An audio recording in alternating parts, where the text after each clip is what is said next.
I want to see what does work elsewhere, what has worked, look for the best evidence, and then work hard to apply it.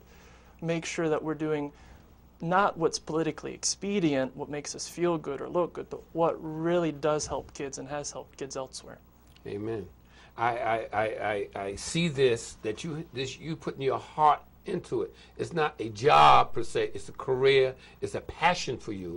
Am I right with this? As far as medicine goes? Yes, medicine as well as people. Yes. The thing about medicine is sometimes it's a love-hate relationship. Sometimes you hate your job, but you realize that there are people depending on you to do your job well. So even if you don't feel like it, even if you're tired, even if you don't care anymore, you still force yourself to go the extra mile and do the right thing. So yes, people are important. You have to keep those in focus, even if you don't feel like it. Well, that's a good point. Everyone needs to know that, only because, you know, we have elected officials, appointed officials, who are leaders in our community and whatnot, and we need some honesty. We need to bring back to our community some closure there, and we need communication. School boards, and I believe that most people who I've spoken to, need to have their children knowing that what their needs come first, as opposed to the political correct situation. Next question. How do you think school attendance lines should be drawn? Well, that's a good question. It segues really well into what you just said about how we should put our kids first. A lot of times we're in this mindset that if a bossy, autocratic board somewhere decides that something's best for our kids, then it must be. So I'm not at all in favor of the school board saying, this is where your child's going. You don't like it? Tough luck. My dream, long term, would be to have a true open enrollment system where parents get to decide. Now, to institute that, it's going to take some time, but I think we can start with our high schools. We've only got 6 of them, so that'll make administering that a lot easier.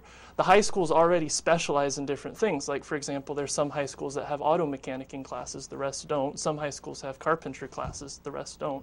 Let kids choose. I want to learn carpentry, so let them open enroll into whatever high school they want. Let parents be in charge of where the kids go. Until we can accomplish that for the elementary school, the K through 8 schools essentially, elementary and middle schools, a lot of talk has been made about community schools. I could support it only if 3 criteria are met. Number 1, if a community school, if we assign children based on where they live, that's what community school means. Number 1, if a school is underperforming, that'd be the top priority of the school board to fix that. Whether it mean getting you administration into the school, looking to see how we can, calling in experts to help the principals and the teachers figure out what can be done. Number 1 priority has to be how can we fix those underperforming schools, especially if we're assigning kids to go there, whether they want to or not. Number 2, I think if a child gets assigned to a school and the parent doesn't like it, the parent should have the right to say, this isn't for my child, I'm going to leave. For whatever reason the parent feels, the parent should have the right to leave that school. And number 3, we need to bring about a sense of accountability in the leadership of that school and our school system in general. So those are the only 3 ways I would I could support the idea of community schools. Number 1, the right to leave if you want to. Number 2, fix the schools that aren't performing. And number 3, have accountability, very real accountability, for the parents can know that things are happening for them in their favor. Well, that's because parents will be involved more, and I think that we talked about that. I always believe in the old African adage is that it takes a village to raise a child, and they need that support at home as well as in school. Right, and I think education, it takes more than just the teacher. We want to blame the teacher. This kid's failing. Well, if the child doesn't have a parent at home that is supporting the teacher and saying, no, you need to do your homework and you need to respect your teacher, the child's not gonna, and the child's gonna fail. So it takes the parent and the teacher, it takes the administrator backing the teacher up. And ultimately, I think it takes all of us doing our part. See, there are some kids that don't have the blessing of having parents who care. Right.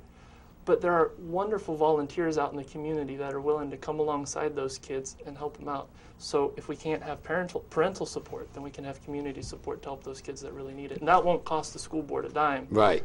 But the support's there and it'll help too. Right, and that's part of the village, Right. bringing it together. next question. What can we do to decrease school violence? That's a very hard question, but it's a very important one. You see, there's no silver bullet from what I've been able to do research on it. Every school's unique, and every school needs a unique solution. So that's why I'd like to actually call in nonprofit organizations like Peaceful Schools North Carolina that can help us go school by school, evaluate what can be done here to fix things. There are several things I think the school board can do. Number one, we need to make sure we've got strong principals in the principal's office that will not be afraid to discipline students that need it, but still at the same time have mercy to those students who need it, and then have the wisdom to see the difference. That's number one. Number two, for students who have already proven that they are too violent to be around the general student population, I don't think we should put them out on the street. That's not going to help those kids. Then once you put that kid out on the street, then instead of bullying other kids, he might start bullying everyone else in the community.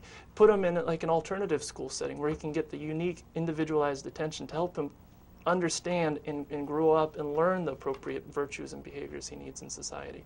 But ultimately, there's no silver bullet. We have to go school by school, but we need leaders that aren't afraid to address it, and we need leaders that are compassionate and will help kids that need it. Well, you get elected, they'll have one. Well, I appreciate that. Thank you. Next question is, what improvements would you like to see in our school curriculum? Well, one of the thing is, I think we've gotten into the mindset that unless a child goes to college, they're a failure.